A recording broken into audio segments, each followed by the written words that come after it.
Hey everyone, welcome to another episode of the Takeaway Club, where I talk to interesting people across different walks of life to get to know their stories and, more importantly, how they got to where they are, including their motivations, habits, routines, and aspirations, some of which we can apply to our own lives.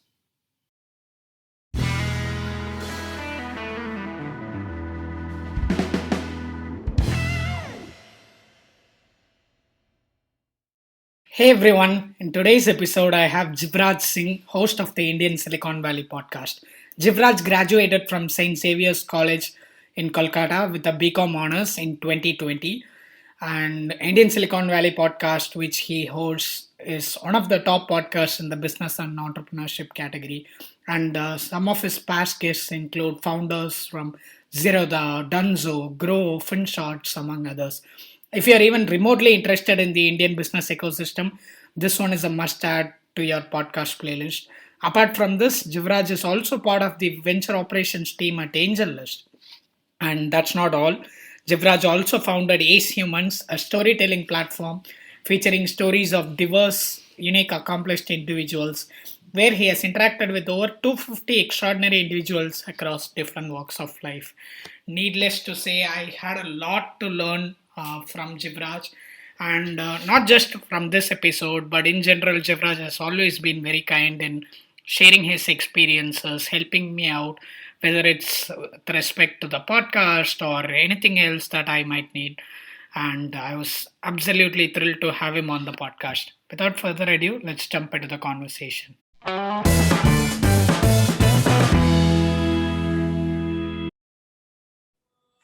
Jibraj. Hi Krishna, really nice to be here. Thanks for having me. Absolutely. It's a pleasure hosting you. I've been following the Indian Silicon Valley podcast for quite some time now. And every time your name comes up on Twitter or anywhere else for that matter, I'm awestruck by the fact that you and I are the same age and the kind of things that you have managed to do, right? So I'm going to, right off the bat, be very open about that fact, right? I'm totally inspired by what you do. And of late, I've been learning a lot from you as well. So thank you for that. And I hope the conversation is going to be an extension of what we do in general as well. So the only difference is this time we are going to be recording and putting it out for other people to, listen to and learn from. So Ace Humans, Indian Silicon Valley podcast, AngelList, the personal ad writes itself, right? So many interesting threads for me to kind of pick on from. I thought a good place to start would be something that you know ties all of them together, right? So when I look at the things that you do, what I see is a person who has clearly, said, this is where I want to be 5 years from now. And I'm going to start from there. I'm going to work backwards. And everything I do between today and, that day, 5 years later, it's going to help me get where I want to be. Right. No, firstly, I want to say that you're very kind with your words, Krishna. I don't think I've done anything as spectacular to be an inspiration, but I know for a fact that you're very, very kind, very, very humble in nature. And this is an absolute pleasure for me. So thank you for giving me a platform where I can share my brief learnings and have a wonderful conversation with you as we usually do as well. So really excited to get started. I love this question because honestly, a large part of it is very skewed and not as streamlined as it may seem to the outside world, right?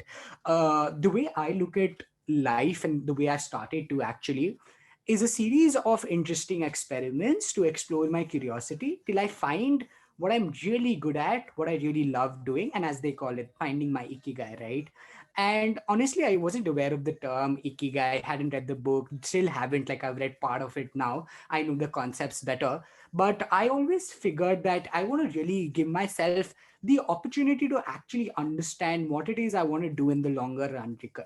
Because that really counts, right? I didn't want to follow the conventional beliefs. Like, large part of what I've done is not conventional in nature. I've always pushed myself to do better and better with each day, taken up initiatives that were nothing of the kind or nothing that suited my personality, but challenged myself to take them on and learn from those experiences, right? So as of now, it's been an experiment towards that, but increasingly enough, I have gotten that in analogy in mind, where I now start thinking of the 5-year-old goal, right?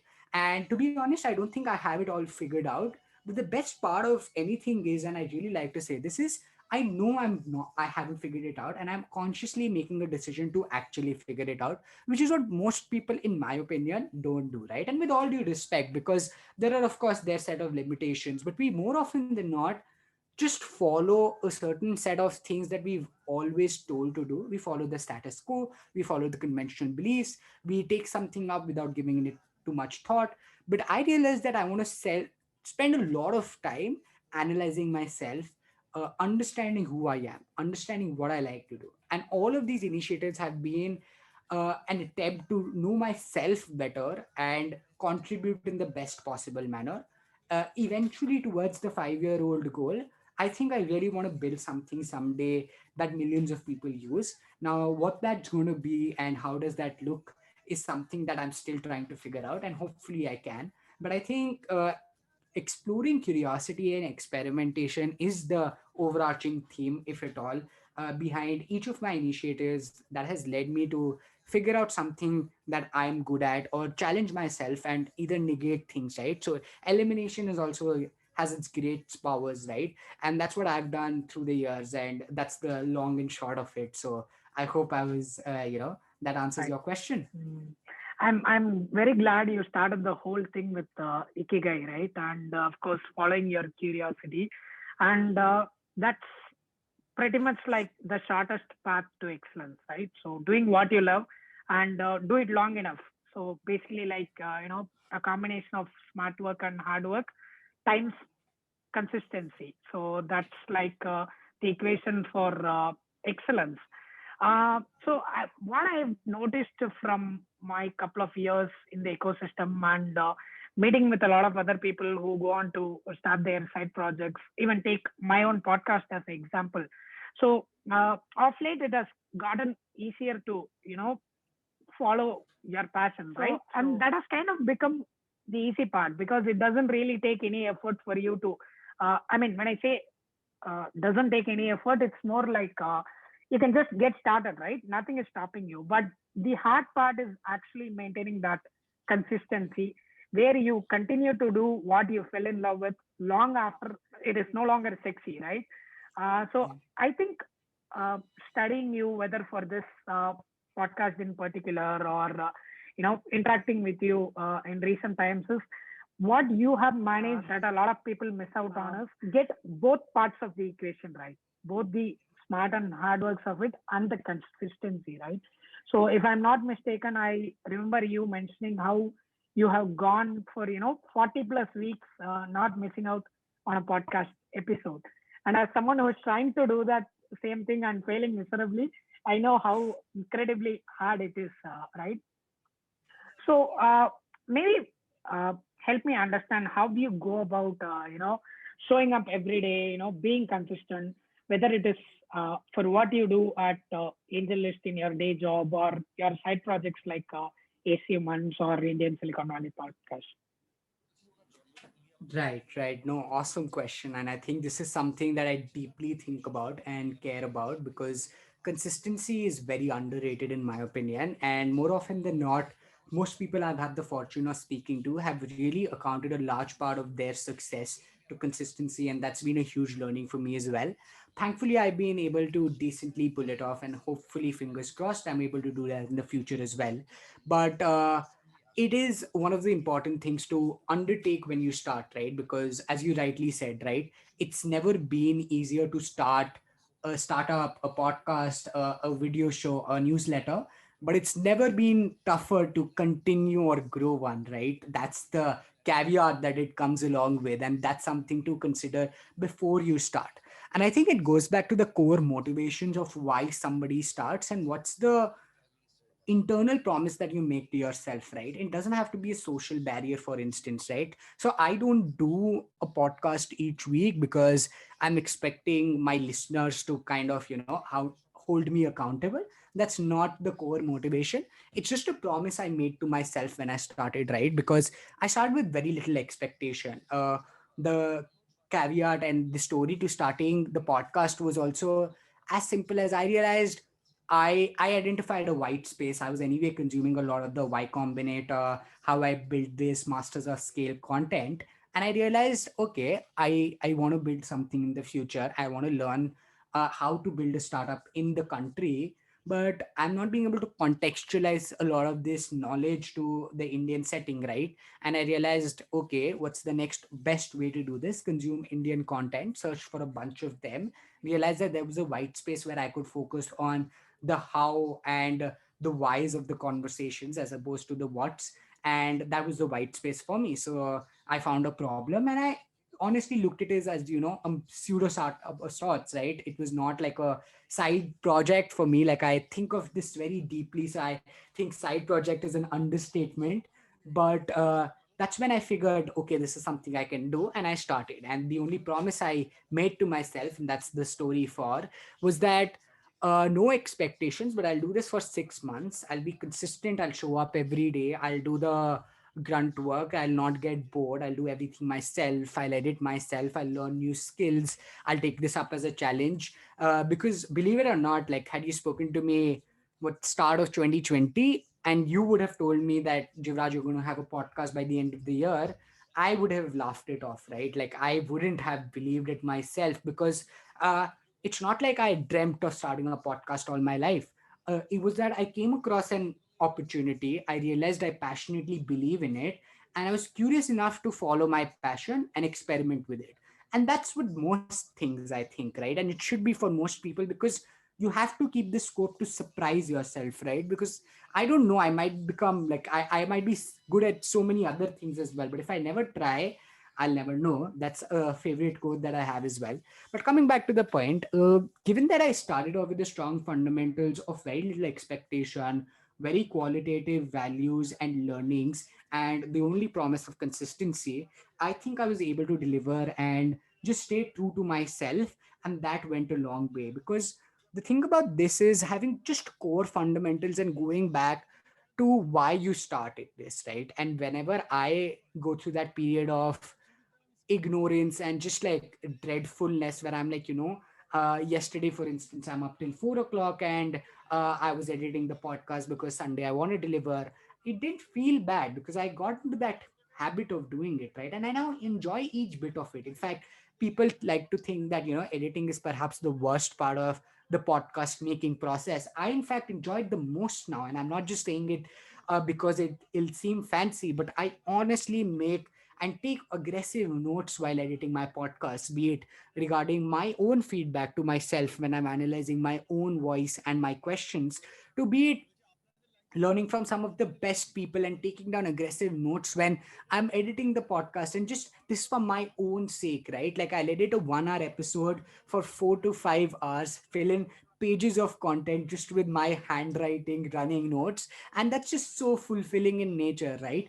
And you do this for yourself, right? You don't do it for, nobody's going to see it. Like, after all, like, I'm not saying this because I want to, like, whatever, gain empathy or sympathy from anybody, right? The idea is just to say that if you're true to anything you're doing, right? It could be newsletters, right? Newsletters take a lot of time. The piece in itself might just take like half an hour, 45 minutes, 1 hour, but the research that goes behind into it, the kind of thinking that goes behind into it, the kind of approach that goes behind into it is different for different people.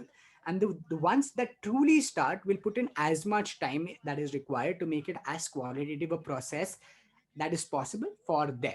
So I think a large part of the consistency comes from having strong fundamentals, truly believing in what I'm doing, genuinely wanting to add value and wanting to make a difference, and taking what I do seriously enough to actually explore and give myself the chance to become world class at it. And that's the aim eventually. And I make sure that all of my actions compound towards that eventual goal, which is for the podcast. And that's why I'm consistent at it. I make sure I show up and do the grunt work when and as and when required. That's amazing, man. And I exactly understand when you say, it takes like 4 or 5x the time of what it takes to record a podcast to actually edit and put it out. And for someone to do that for so long, and you have mostly been one person doing it, right from ideating to scheduling and recording and putting the episode out. That's phenomenal. But a lot of what you said, it's still it's only the rosy picture, right? So when we when we speak to others, we have this habit of highlighting what's good about what we do, and I'm pretty sure what you say as consistency here. I really enjoy what I'm doing, so I just end up doing it for 40 weeks straight. So you make it uh, on the surface, it's a lot easier than what it would have actually been for you when you were going through that. There could have been, a phase where it would have just been way too hectic at AngelList for you to even think about anything else.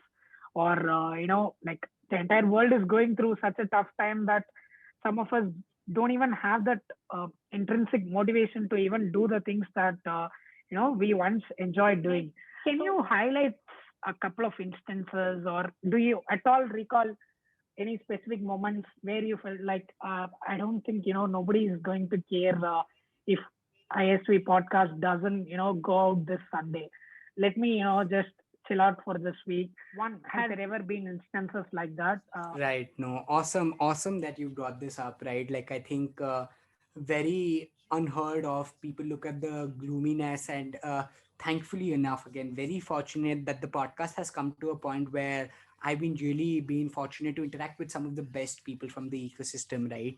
But as you mentioned, right, it's not all gloomy, right? So many of the processes that go behind creating this, and in fact a lot of it is self-inflicted as well, but I like to be diligent, right? So I make sure I do the extra yards of recording the intro and outro separately. So many of the different processes that I do are actually additional in nature, but I like doing that. And of course it's not as gloomy. So from what I can recall, there are a lot of times, in fact it's not like what happens inevitably is that you're not at your best always, right? So as you mentioned, right, I'll have a tough week at work. I'll want to go out on a weekend, although COVID time, so we haven't really gone out, and that's not been a problem. But I have to be able to prioritize some things else than talking to a friend, right? There are so many of these trade-offs I have to do on a weekend, because this is when I get the time to work on it. And sometimes it feels like, what is it all eventually compounding to, right? And that's a question I ask to myself as a thoughtful one. And that can get sometimes if not demotivating, sometimes degrading and de-energizing, because you start questioning the process in a sense, right? And I think the only answer to that is that I have been lucky enough that whenever such an instance has happened, and believe me when I say this, coincidentally somebody or the other out of the blue will randomly message me and be like, I've heard your podcast and it was great. And I think those little moments is what I live for, because the person I am, like, honestly, like, I mean this when I say this, even if nobody ends up listening to it and one person does, I'd have done my job, and I want to do it extremely, extremely well for that one person listening and myself, right? And when one of these people out of it's not like a widely listened podcast, and I understand that, and that's okay. But when somebody just approaches me and is like, goes like, they really liked it really added value. I mean, those are the moments I live for, man. I think I cannot reiterate it enough, but the joy and satisfaction. I mean, I still remember the first episode when it launched. To see my name on Spotify, I was like, wow, that's an amazing feeling, right? And so many of these other moments that just happen on some basis, right? So I've been lucky to get a couple of great folks on the podcast, and I've gone behind them for like 6 months, right? Like, so I'm going to have a guest on the show, Gaurav Munjal. He agreed to be on my show, and I emailed him 6 months, once every month, and one day he just responds to me, right? And that was like amazing, like the power of communication and just keeping at it. When you know it and when you felt it, it just becomes magical. So I think the learning there is, if you're there long enough and truthful enough for yourself, you'll eventually see one or two signals that will keep you going. And you'll have your off days. The off days will come in editing, right? Like, so I remember one episode was, came out really bad because I was recording, and the it was raining outside of my house when we recorded. So I had to eventually cut out and edit so much of it, and it took me approximately 7 to 8 hours to edit one episode, and that was really really frustrating, because I was like, I didn't expect this. It takes too much time, and editing can tend to get mundane, right? Like, the only way to motivate yourself is to actually look at the brighter sides, but you can't, of course, all the time. So be it editing or doing the extra outros, intros, or doing the extra publishing work and then distribution work, right? Then writing those extra emails, following up with people over months and months, not writing just like one email. All of these can get mundane tasks in itself.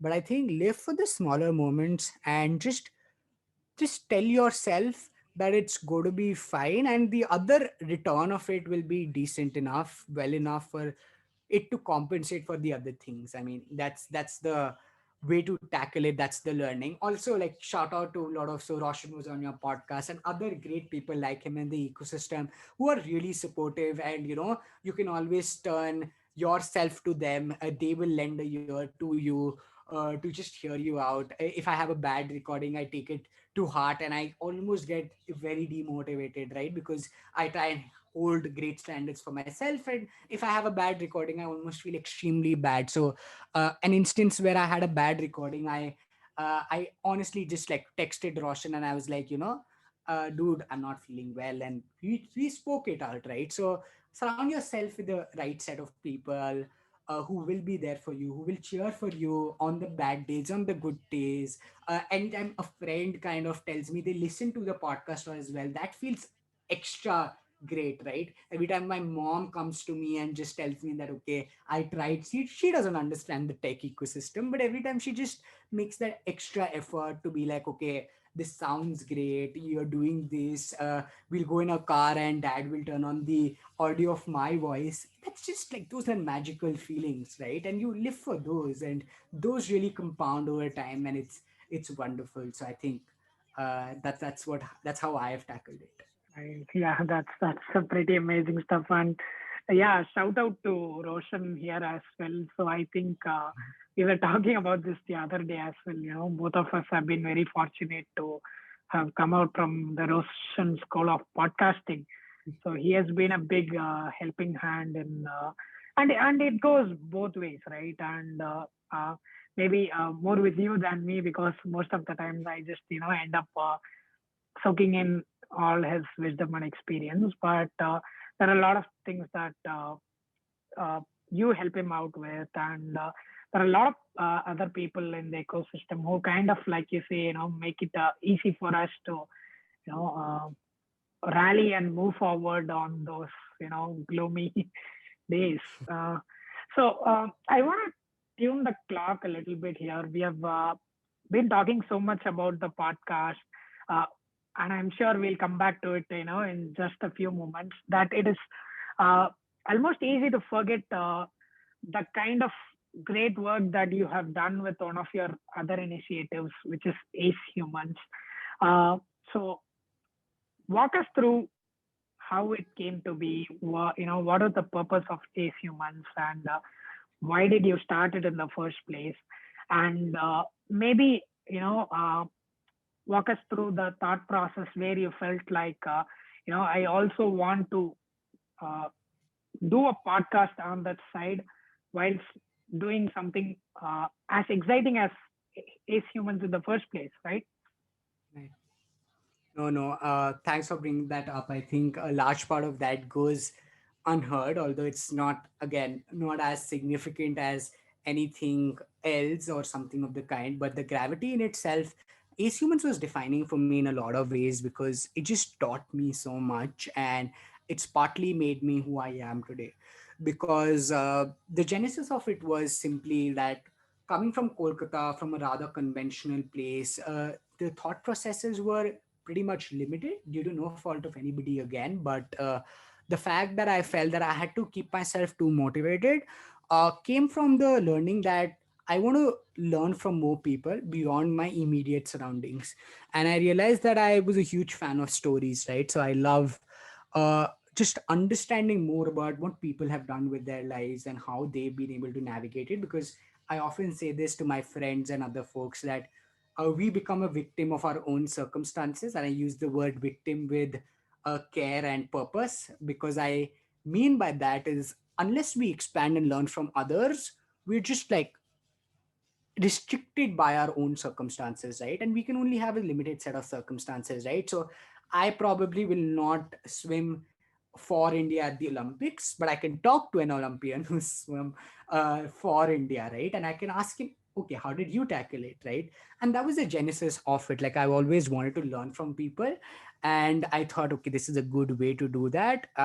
So Ace Humans was an initiative where we thought we'll bring to life stories of people that will make it more achievable for other people to believe in themselves. Because I feel that a expansion of perspective and b belief along with confidence goes a long way, right? So if I think these two factors are incorporated in people, more often than not they can empower anybody to follow their dreams and go after their opportunities or experiment their way through.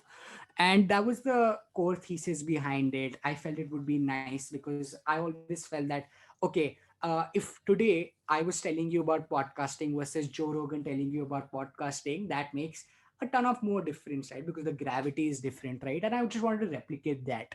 So it started off as a very, very enthusiastic one-person project. Slowly, steadily, it started growing.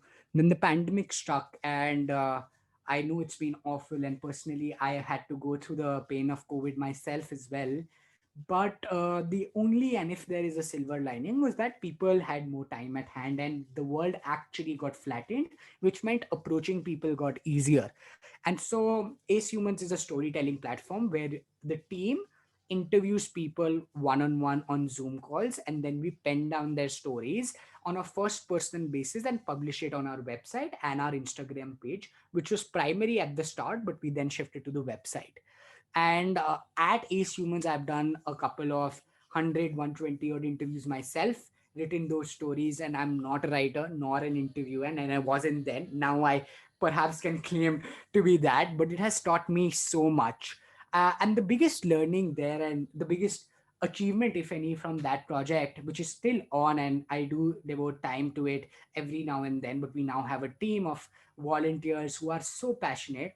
And that's my biggest achievement, to be able to create something where people genuinely want to put in their own time for their own learning and experimentation is such a beautiful feeling. And I cannot say express how well it feels, but that's been the true victory for me with Ace Humans. Because apart from the opportunity to speak to Olympians, scientists, comedians, artists from Netherlands, sports people, and from every people from every walk of life, I've been so fortunate to not just speak to them, be in touch with some of them as well, but to then create a team of motivated individuals who want to do this despite their own schedules and be able to lead that platoon of people is it's been such a pleasure and honor, right? And still late we had these in fact today was a town hall that we had. We just catch up, right? Like, and we'll play a game, we'll do the fun stuff,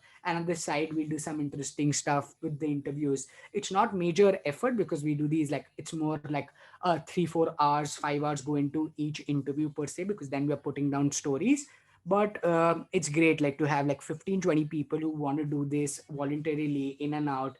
And I try and optimize for their learning as much as possible, because I realize that needs to be the goal, and I've learned a ton from this.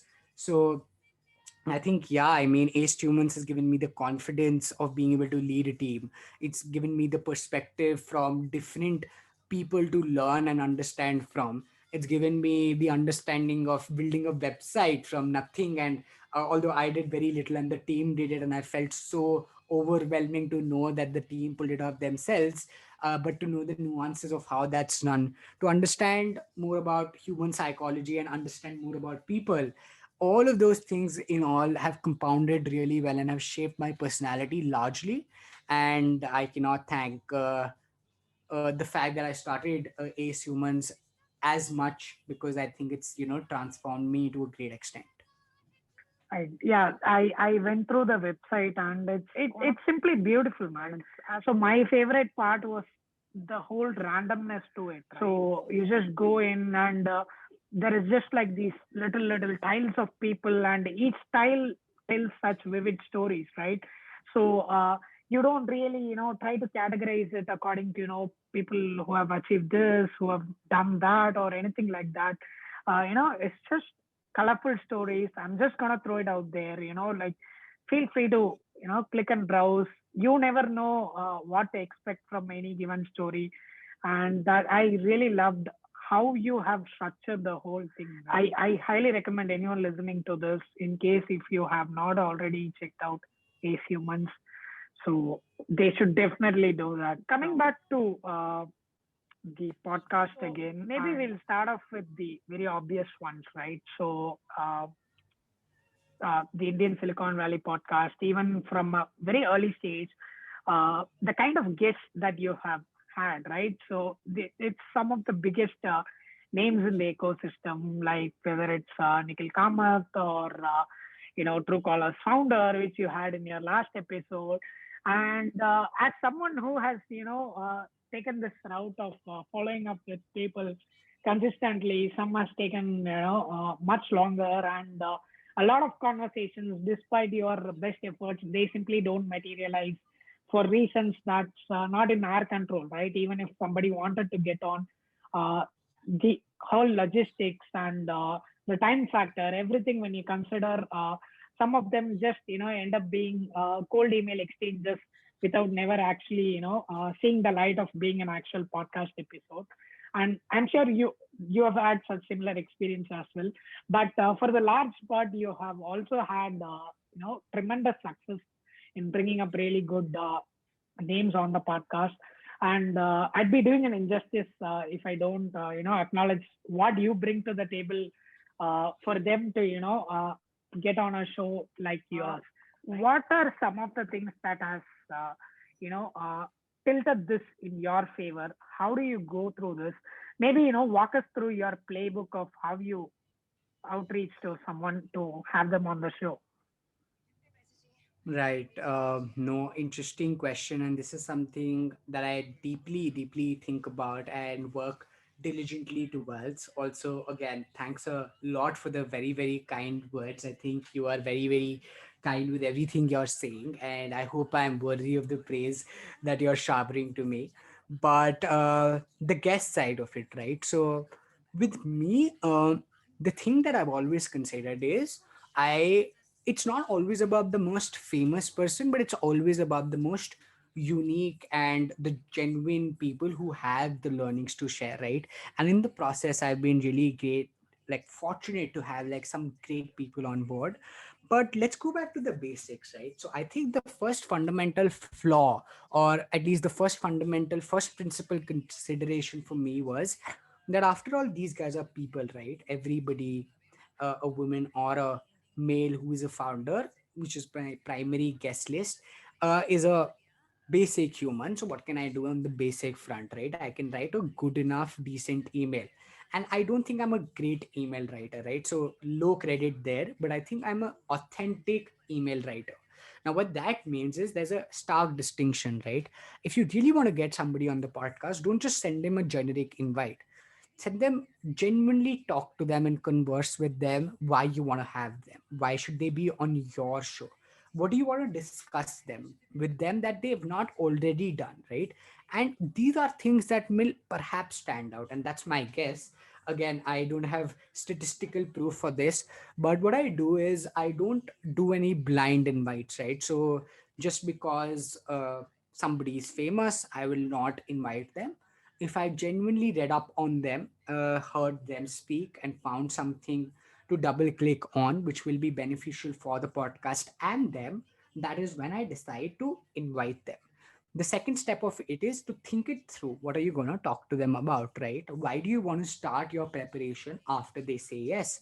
Do your homework beforehand, send them and show them that you're prepared. And that, I think, goes a really, really long way. So once you've done these two things, the next part of it is approach them. Now, approach them everywhere, right? You don't have to be forceful in this.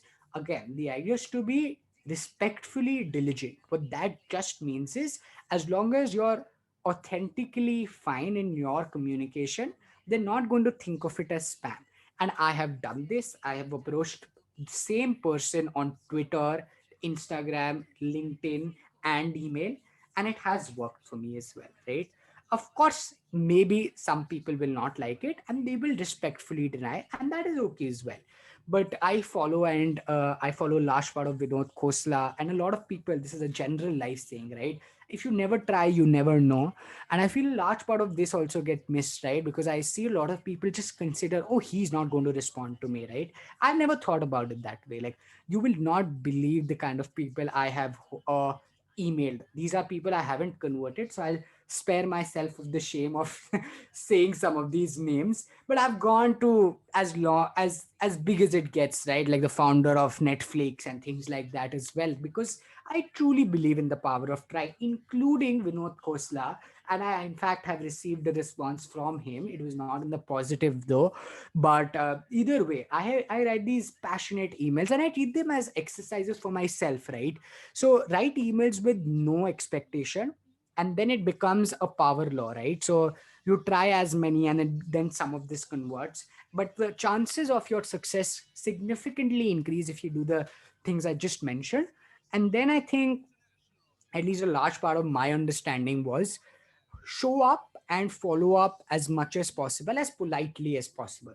And that really compounds. Like, I can name two, three instances from my own show where I have seen that even if 6 months down the line, if it takes that much time, people do respond.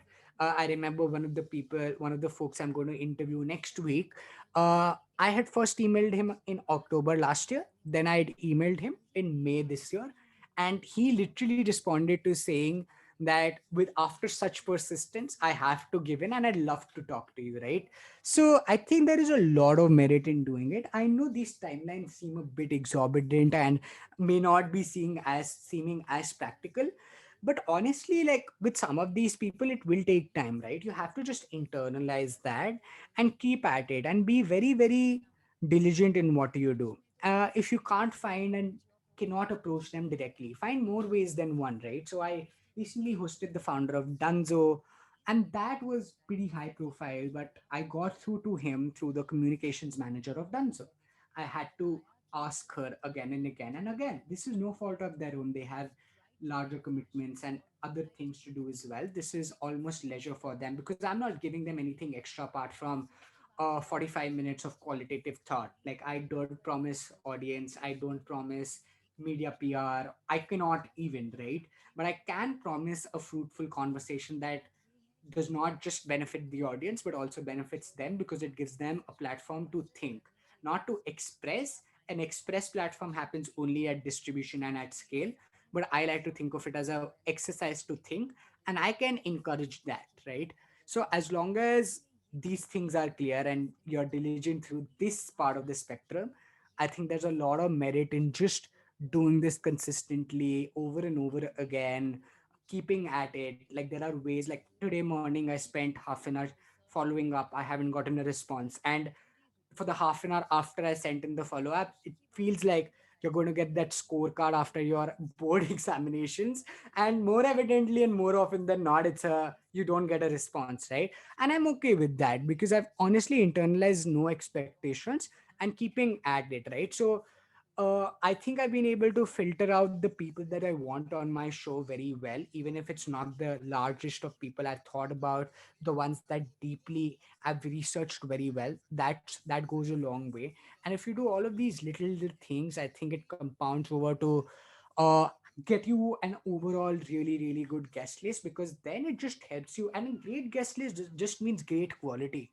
It's not bound by who the person is, whom how many people know them. It's just bound by whether the person is good or not, and whether the person has definitive learnings to share or not. And if that's the case, that's pretty much it, right? So I've hosted founders. I hosted a biotech founder called Anand Kumar. Huge shout out to the man. He has had 3 startups earlier. He's one of the most learned people. He's 55, biotech, so very niche in nature. But I hosted him, and most people did not know him. But that's been by far one of my best episodes, right? So more often than not, it's about just like doing your diligence well and genuinely wanting to get like a great guest list, and that great quality will then reflect over time. And you just have to trust in the process. If you can pull off the smaller things well, which usually get missed because we are thinking of shorter ways of approaching anything, right? Like we by humans by nature are lazy. We figure out ways to make processes easier. Done is better than perfect. We can go all about those quotes, right? And maybe those characteristics are important and very very nice when required, right? And I have nothing against that. But I think a large part of being able to get to that point takes time, and that requires a lot of the background effort that usually people don't really see and goes unnoticed. Like, they say there's this famous Messi quote that, it took 17 or what, like 15 odd 17 years for him years to and become 114 days to become an overnight success. overnight success. Exactly, right? Right. Yeah. So those are the kind of things, yeah, no, but Right. Yeah. those are my Yeah. my views. That's such a wholesome, candid answer, Jivraj. So I like how you have covered all aspects of it, right? So one big caveat that you started with is, right, you don't do it for the big names, right? If you take my case personally as well, the 24, 25 people that I hosted, so every one of them that on some level that I'm a fan of them before, actually getting them on the podcast. So I hear every guest at some point say you're being too kind, and you're being too forthcoming with the way you compliment this particular aspect of what I do. And I feel like I honestly mean it. And for someone listening, it might come off as, hey, this guy does this in every episode. But the simple reason is the only people that I try to get on the show is people that I feel about that way, right? So it's not about the big names, but rather, people that you have already admired at some level, and you want to introduce these people to your audience, try to learn from them, just like the way you did. And second thing is, you didn't also sugarcoat the fact that there are big names, and it's true, right? So a lot of Yeah. people would have given a call. There is no such thing as big names. So I think No. that's such a nice candid answer that actually is relevant to folks who are trying to do this for their own podcast. And one of the follow-up questions that I had incidentally, which you brought up in your conversation, is about the biotech founder. So if you look at the Indian Silicon Valley podcast, you have had guests from across sectors, like say from Netflix or finance, or say Prakalpa, which is again a totally different space, data. So how do you go about setting the context for yourself, where you are in a position to hold a 60-minute long one-on-one conversation with these people who have spent like years thinking about that particular space, that problem? How do you, stand toe to toe with them, ask them the questions, and summarize what they say in such a nice articulate manner? What goes into your preparation in that aspect? Right. No, love that again, because I think a large part of this goes, and I'll couple that with the structure point of view that I want to mention.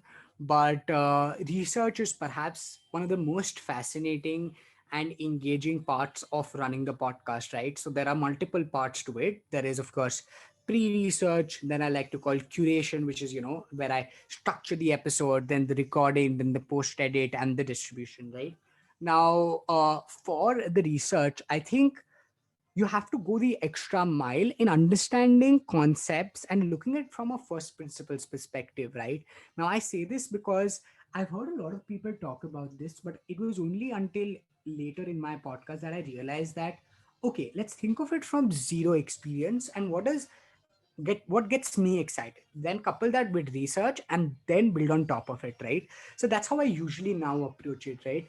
I think of somebody, I know, if I know the basics, if I come from no experience whatsoever, I'll probably talk about it and understand more about it, but then I'll first at least think of the first principles perspective, because as they say, sometimes negligence is a bliss, and given that you don't know a lot about a subject, will actually help you ask the curious questions that nobody else will, right?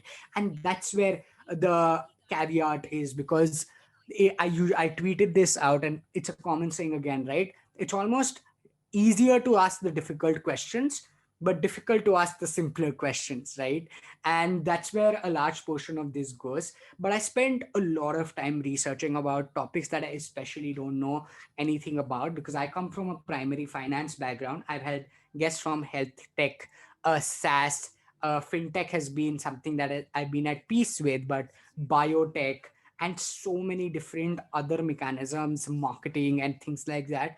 D2C is also a favorite. Is that I felt I wanted to learn, and actually that helps you, learn about so many things, right? So a large part of getting Anand on the show was actually to learn more about something I knew nothing, right? And that's part of why I'm doing the podcast as well, right? Because I started off to explore my curiosity. Would it do justice to the process if I got similar guests on board?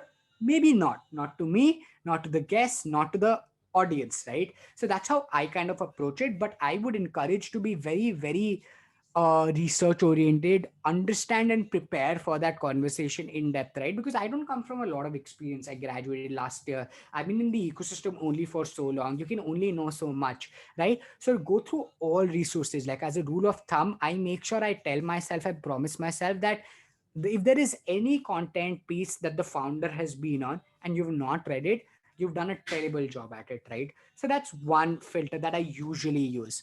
Then I ensure that for things that I don't completely understand, I'll approach a couple of folks from that startup and I'll try to understand and go into depths of what it is that they have to offer and how can they explain to me processes that are internally functional well or externally help me better understand what they're up to, right? So I think very, very important part of the piece. Again, a lot of people will say that, and I honestly don't like that. Although, like with all due respect, that is a different style.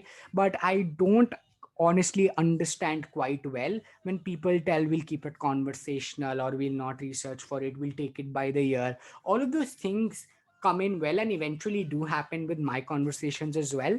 But you have to be able to, like any conversation here, right? Like if now we start talking about paleontology, I don't know, like I reading up on paleontology before this would only be a way to hold the conversation and not making sure I'm not theatrically exposing myself to paleontology, right? So that's something that I think of deeply as well. And I think research and structure are two very, very important pointers to any podcast, because if you're not doing your research well, you're doing not just an injustice to yourself but also to the listeners who are on your, who are sparing time. Because one of the most fulfilling things about developing a podcast is that people are not buying your product for utility. Like that's a different use case.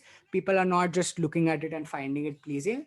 People are genuinely investing time in consuming something that you end up creating, which is a huge, perhaps the most important transaction of all, right? Like a monetary transaction is eventually limited to money, but a time transaction, which I think everybody should think from, because time is the currency that we end up usually spending anywhere, is a very, very important transaction, right? So you have to have that moral responsibility to structure and research well enough so that you deliver the best quality possible at any given point in time.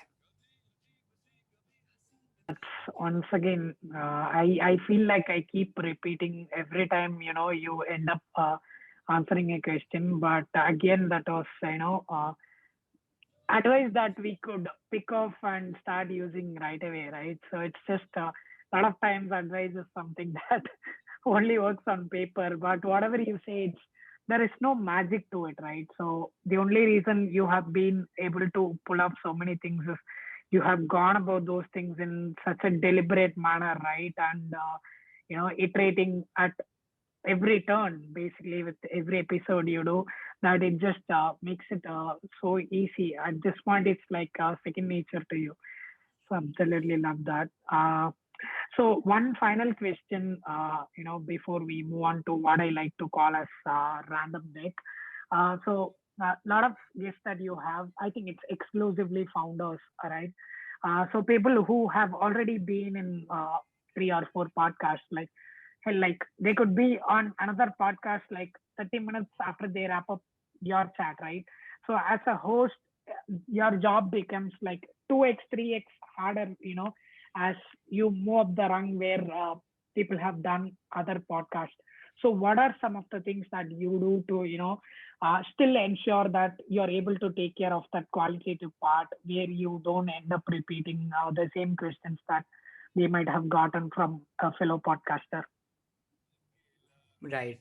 Again, a awesome question, and I think a large part of everyone's time who's developing a podcast, same for any other trade who's developing a newsletter, needs to go to the fact that what are you uniquely offering to the listener, and why should they spend their time share here, right? And that's once you figure that out, you'll figure out a lot of the moving parts of the puzzle and be able to match them, right?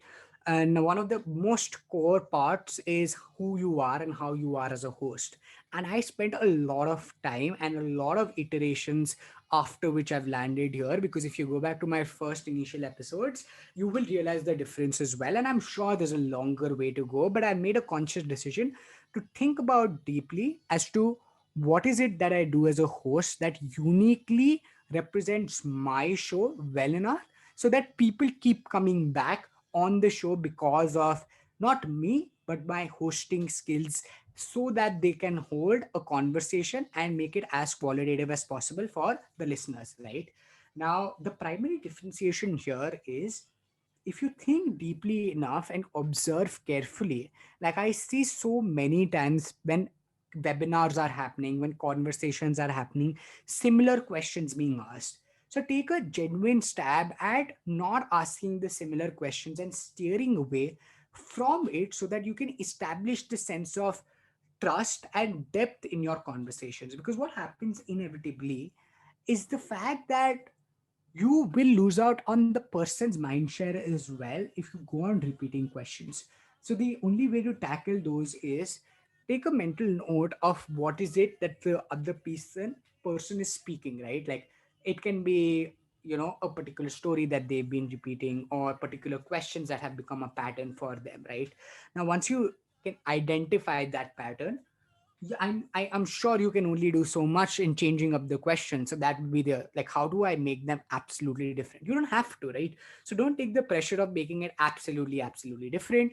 The idea is to just make it different enough for them to actually give you unique insights, which means that double click on the double click, right? So if somebody's mentioned something about what they like or how they've gone about their journey, double click on the decision making process for the decisions. If they've already spoken about decision making processes, ask them about regret or doubt while making decisions, or how to put yourself in uncomfortable situations. Any one of the different things that come to your mind, right? But a large part of this is connected to the last one, right? If you're doing your research well enough, you know what the other person has said, you know on which show they've been, and then you'll be able to back channel all the interesting things that you have. So a rule of thumb, or the way I look at my process very quickly, if I may, is that when I find somebody interesting enough, a founder I come across, somebody tells me about him or her, I usually read up on them, I watch a video. If I know, okay, I am interested in them, I will write them an email. I'll prepare my set of questions, write them an email. If they say yes, then I'll spend a ton of time researching and reading about all articles about their company, all articles about them, their co-founders, any articles that are there on their market, right? Now, this gives me a comprehensive viewpoint of everything that they've done, their co-founders have done, their company has done, their space has done, right? Now, once you have the market knowledge of it as well, you have considerable viewpoint of everything. And then you refer to your notes and understand, okay, they've been asked this is already. If somebody's already been asked how they found PMF, can I ask them what were the measures of PMF for them? Okay, that becomes more interesting. I double clicked on the double click. right? So you don't have to make like a ton of difference. You just have to fundamentally ask yourself what it is that you can ask differently, so that their answers become uniquely positioned to deliver value to the audience. Because if a Kabir Biswas has spoken on multiple podcasts, when he comes on the Indian Silicon Valley podcast, I want the listeners to derive a unique experience when they listen to Kabir on my show, as opposed to just develop a natural understanding of what he does from this show.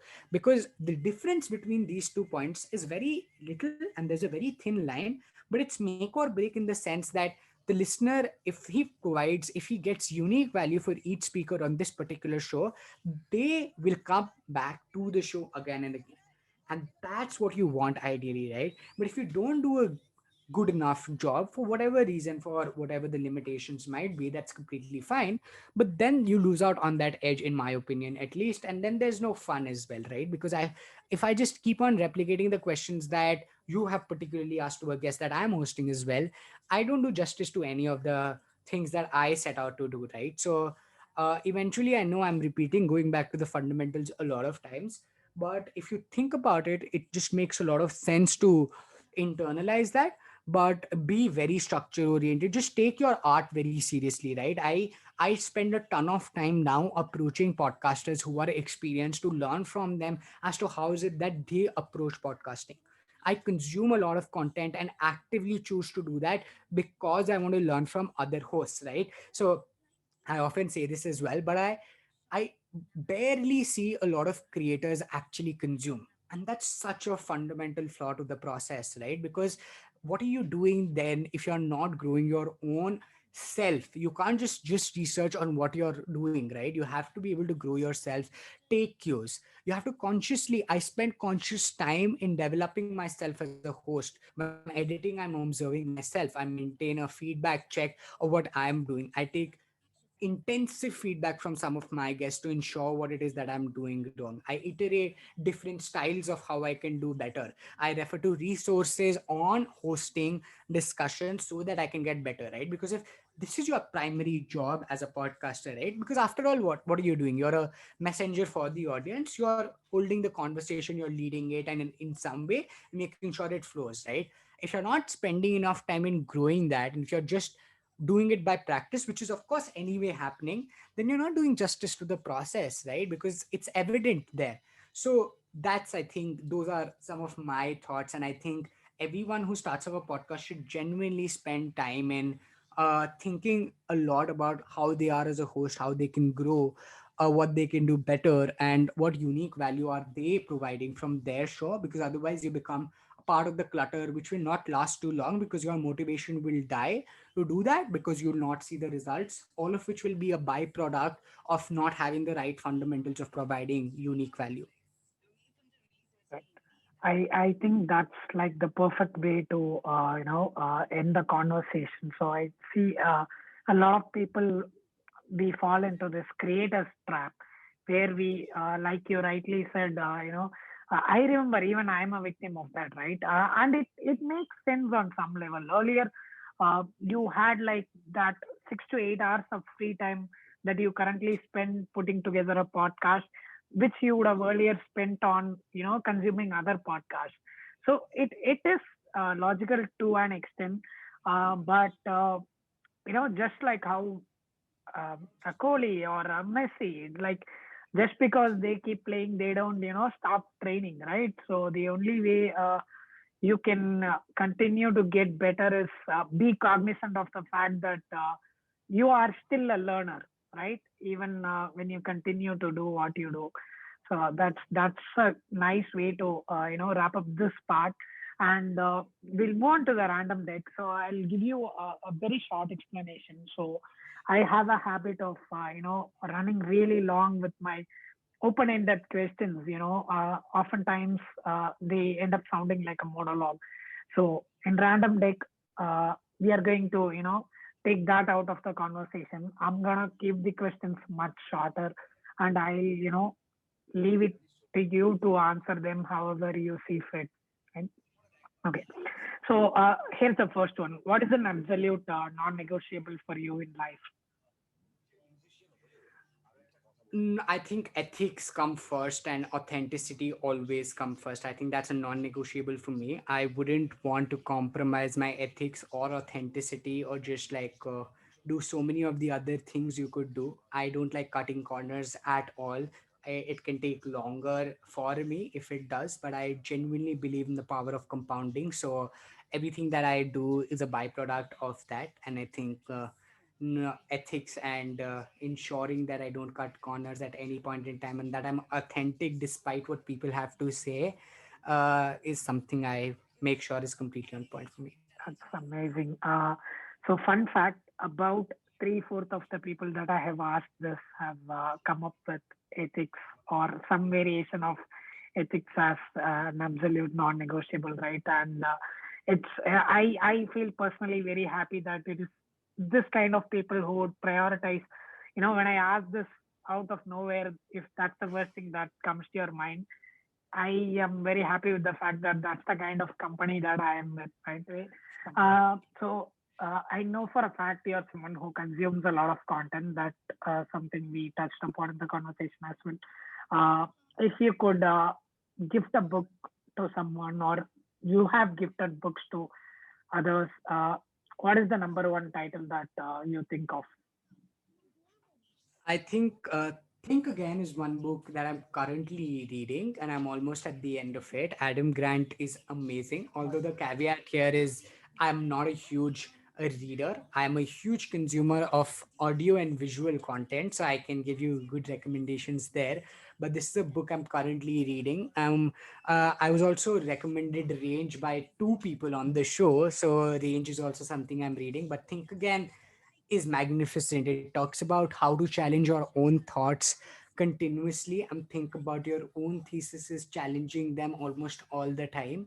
And given the brilliance of Adam Grant and the multiple Yeah. psychological inferences and anecdotes he's given, a lot of psychological experiments mentioned on the book, I think it's a beautiful, beautiful read. And so many of the people I know should actually read it because it gives you a transformational perspective to a lot of things. So that's a definitive read for me, and one of the few books I've read. So yes, I don't have a large pool to select from, but that's definitely a great read. Right.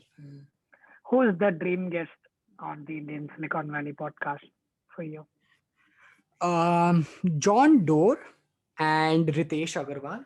So John Doerr is the partner at Kleiner Perkins. He is not anymore, like he's an advisor there, but he's on the board of Google, Amazon, and one of the like greatest venture capitalists. Like I have a North Star which is of like 20-25 guests, so I can go on about the list, but these were the two that came to my mind. Ritesh Agarwal simply because I think what he's done at the age that he's done is inspirational beyond expression, at least for me. And I would absolutely love to have the opportunity to someday host him.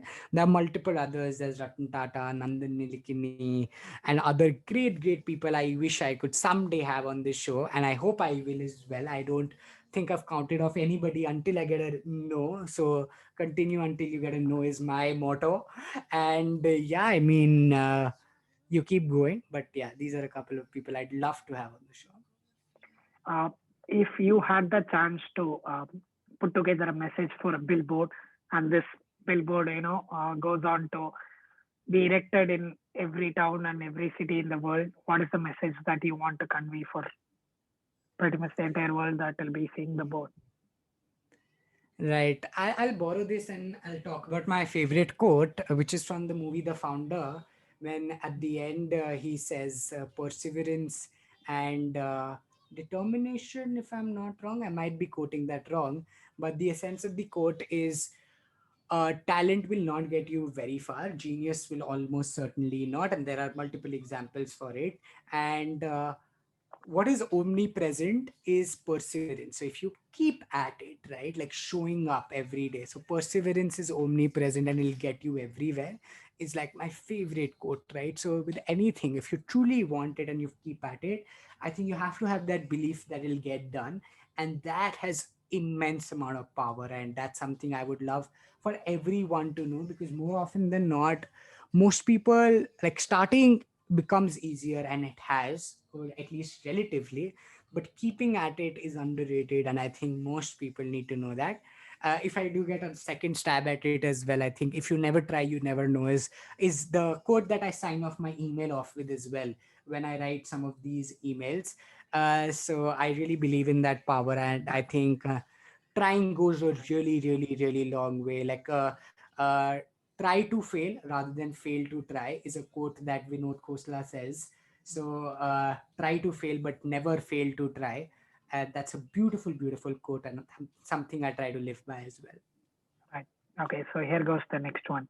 If you could be a fly in the wall of any person in history, alive or dead, whose kitchen will you be in?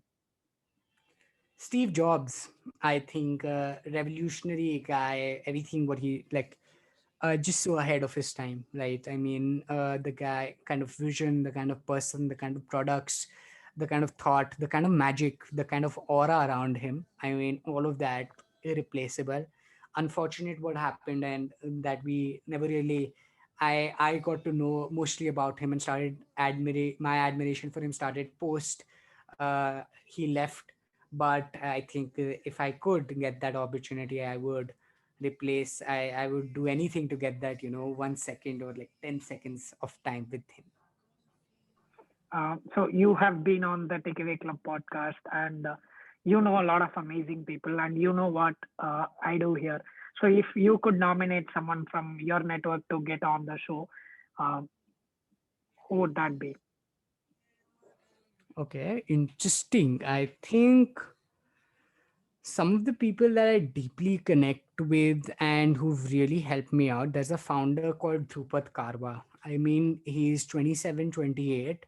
He has honestly been very thoughtful. I made so many of his original thoughts have come across to me as a really, really insightful perspective that it's helped me broaden my thought process to a great extent. And he's become a very good friend, mentor, and I think it would be awesome to have him and discuss so much about life with him, right? As opposed to the things he's doing. He's building some great companies as well. He built Haiku Jam, and now he's currently building Inspo. So I think that would be terrific to have. But yeah, I think Drupad is somebody you should definitely have on your show. Awesome. So I'm gonna, set that in motion as soon as possible. So we'll close this off on a positive note. So what are you looking forward to, say, for the next 3, 6 months? I'm looking forward to just like so recently I hosted Abhishek Nag on my podcast, and he said that the life is not slowly becoming a pursuit of doing fewer and fewer things better, and that was so powerful, just left a very important mark for me. So I think I want to master the art of doing what I'm doing. So be it work, I want to be the best at what I do at work, and so I will diligently continue to keep at it and learn as much as possible at work. And in the time that I get otherwise, I want to keep at what I'm doing, not spread myself too thin, because I have done that in the past and I don't encourage that. Although I encourage that, so there are phases for doing that as well. And maybe my phases are still left for it. But what I am continuing to do and what I'm certain of doing in the future, I want to just master that and keep growing at it at a phenomenal pace that is possible, right? So being world class at what I do, and just persevering consistently at things that I love, and letting them compound is what I look for in the near future, until I get the next big thing, hopefully, which I do someday. Amazing. So I wish you all the luck for, you know, just continue to do the awesome things that you do, and for you to get where you want to be. And I want to put it on the record that you are phenomenal, and so easily like, getting to interact with you, and not just for the podcast, but beyond that, has been one of the highlights of 2021 for me. Yeah, no, no. I have to laud your efforts as well. You've been an absolutely wonderful host, and I'm not just saying that because we're talking right now, but I genuinely feel that you've been truly spectacular in flowing along with this. And I want to thank you for giving me the absolute honor to be on your podcast because it is a huge moment for me as well. As much as, like, again, I'm very candid this way, so of course it means a lot to be able to share some of my learnings with everybody out there, and I really hope it's useful for the people listening. I hope it's useful for you, and thanks for having me. Just an additional side note would always be that I'd love talking to anybody who's building a podcast, or I don't know, just wants to talk about startups and founders or is building. So feel free to approach me. I'm always very approachable on any of the social media handles that you are active on, and I'd be more than happy to chat. And I always am also on the lookout of feedback. So if there's anything you picked up or did not like from the conversation and want to talk further, please do approach us or Krishna, and we'd be happy to chat with you. But thanks again for doing this, Krishna. Absolutely glad to have done this.